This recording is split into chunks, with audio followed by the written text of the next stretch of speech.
Here's what reserve currency status actually means. When your money is the world's reserve currency, other nations hold it in their central banks. They settle oil trades in it. They price commodities in it. They borrow in it.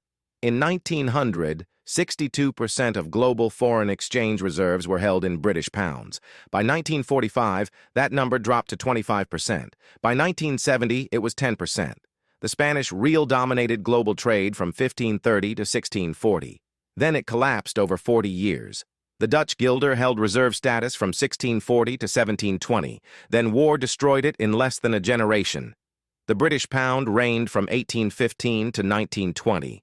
Then 2 world wars bankrupted the empire. The US dollar has been the dominant reserve currency since 1944. 82 years. Every single reserve currency in history has fallen. Not most. All of them. This video breaks down every major reserve currency collapse in recorded history. We're going to examine 3 cases with exact timelines. We're going to identify the 3-stage pattern that appears every single time.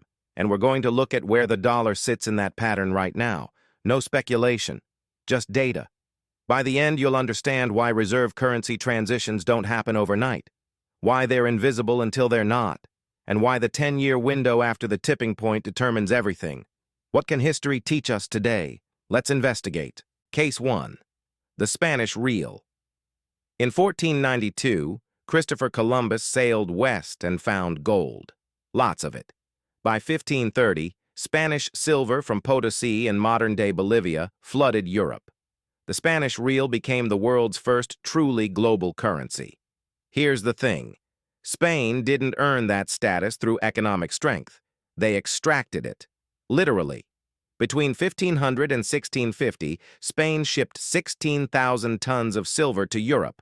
The real was backed by the largest precious metal reserves in human history. For 110 years, every major trade settlement used Spanish reals.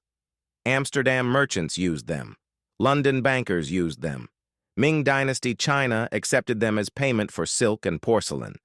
Then the cracks appeared. In 1588, the Spanish Armada failed to invade England.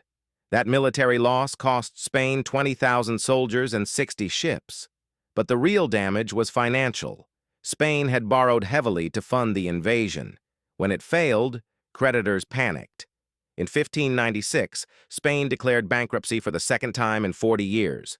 Not a restructuring, full default. In 1607, another default. In 1627, another. In 1647, the 5th default in 70 years. Each time, the Spanish crown suspended payments to foreign creditors. Each time, confidence in the real eroded. But here's what matters. The real didn't collapse overnight.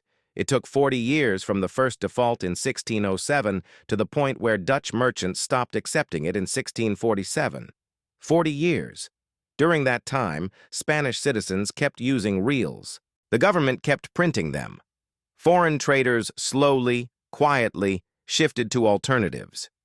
By 1650, the Dutch guilder had replaced the real as the dominant currency for international trade. Spain remained a major power for another century, but its currency never recovered. Case 2. The Dutch guilder. In 1602, the Dutch East India Company became the world's first publicly traded corporation. It issued shares. It paid dividends. It controlled trade routes from Amsterdam to Jakarta.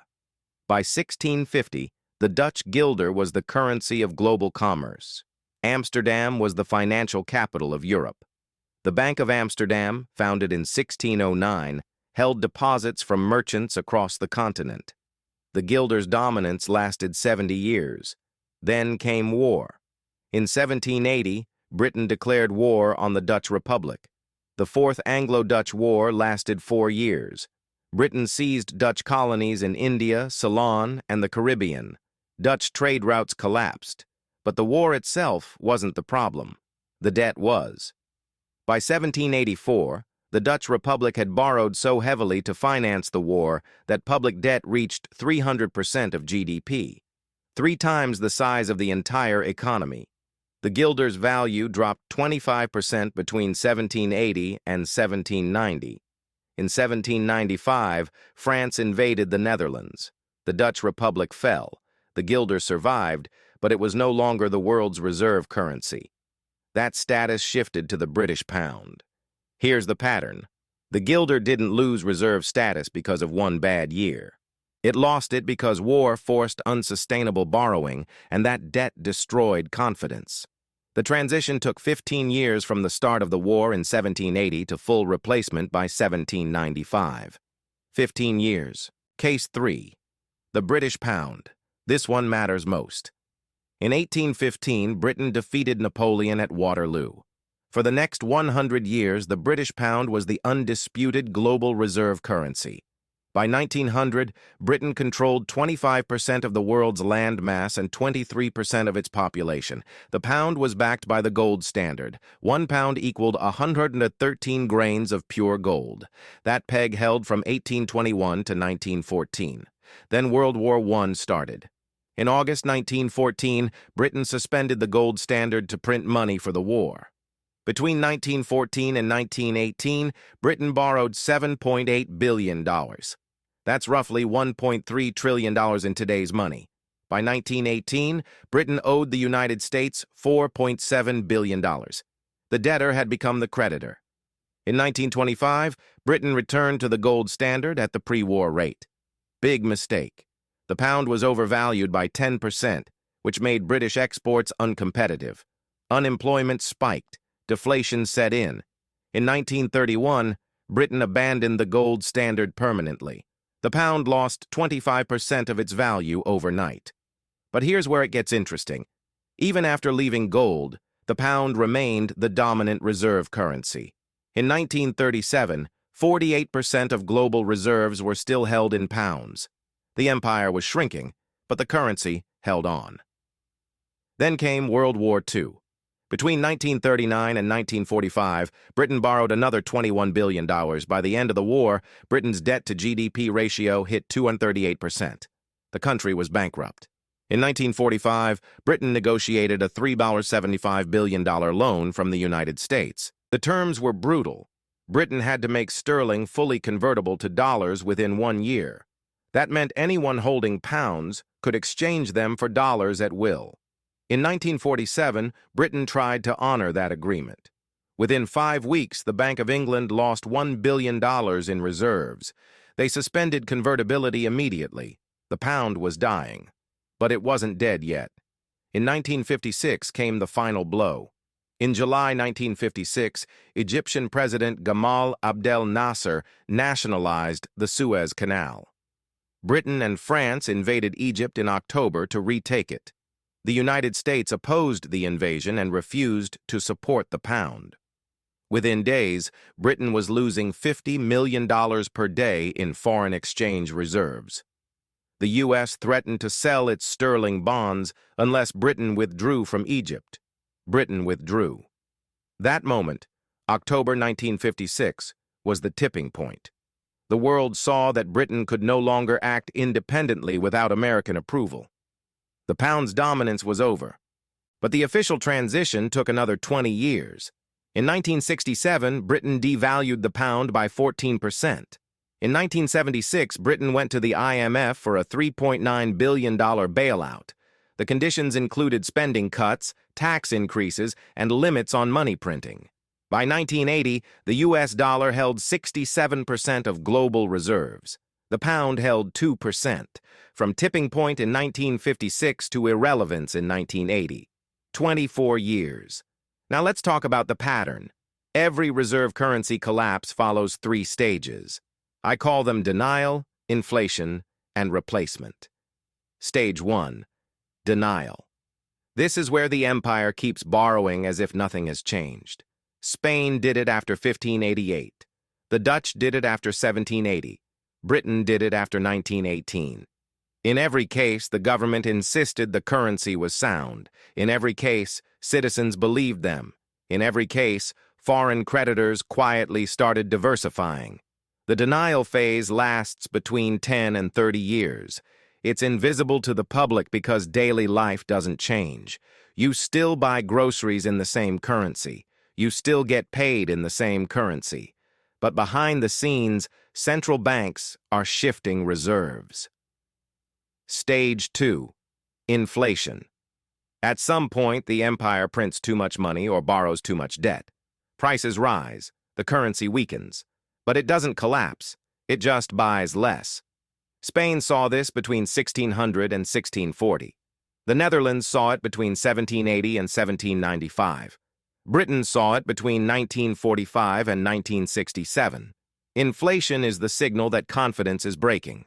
It's not hyperinflation. It's persistent, steady devaluation.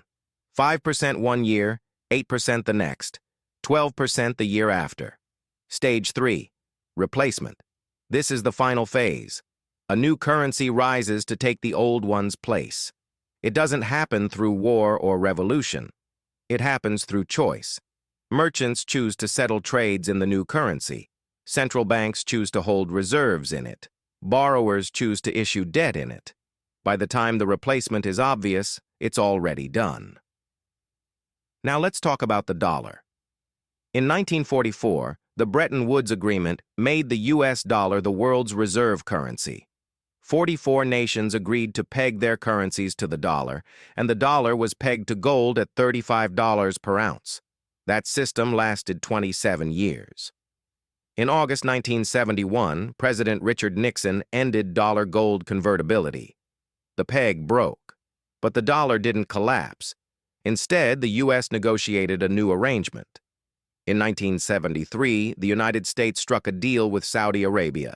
The Saudis would sell oil exclusively in dollars. In exchange, the U.S. would provide military protection. By 1975, every OPEC nation had agreed to the same terms. The petrodollar was born. For 50 years, that system held. If you wanted to buy oil, you needed dollars, so every country held dollars in reserve. In 2000, the dollar accounted for 71% of global foreign exchange reserves. In 2020, that number dropped to 59%. In 2024, it fell to 58%. That's a 13 percentage point decline in 24 years. Slow, steady, undeniable. Here's the thing. The decline isn't happening because of one event. It's happening because of Lei pressure. In 2023, China and Brazil agreed to settle trade in yuan and reais, bypassing the dollar. In 2023, Saudi Arabia began accepting yuan for oil sales. In 2024, the BRICS nations, Brazil, Russia, India, China, South Africa, announced plans for a common settlement currency. In 2024, central banks bought 1,037 tons of gold, the second highest annual purchase on record. These aren't coincidences, they're choices. Now let's talk about debt. In 1945, U.S. federal debt was 119% of GDP. By 1980, it had dropped to 31%. In 2000, U.S. federal debt was 55% of GDP. In 2020, it hit 129%. In 2024, it reached 123% and climbing. Here's the comparison. Britain's debt hit 238% after World War II. The U.S. isn't there yet, but the trajectory is identical.